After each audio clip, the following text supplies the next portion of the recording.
নমস্কার। অ্যাস্ট্রোলজিক্যাল বিষয়ে আমি অনেক আলোচনা করেছি। আজকে আবার কয়েকটা বিষয় নিয়ে আমি আলোচনা করব। সেটা হচ্ছে,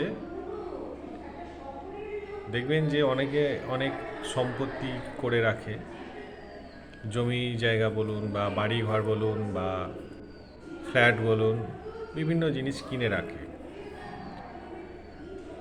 আবার কিছুজন কিনতে গেলে সেখানে দেখা যাচ্ছে বাধা সৃষ্টি হচ্ছে, অর্থাৎ কেনার পরে সে সেই জায়গার দখল পাচ্ছে না, বা তাকে আবার নতুন করে ডবল করে কিনতে হচ্ছে, একই জায়গা ডবল করে কিনতে হচ্ছে।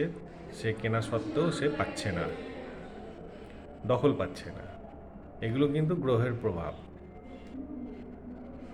তাই এই বিষয়গুলো কাটিয়ে তারপরে আপনারা এই সব কাজে হাত দেবেন, কারণ এই ঝামেলা অনেকটা বড় ঝামেলা। এই ঝামেলা থেকে কি করে কাটিয়ে ওঠা যায় সেটা কিন্তু অ্যাস্ট্রোলজি বলে দিতে পারে। নমস্কার।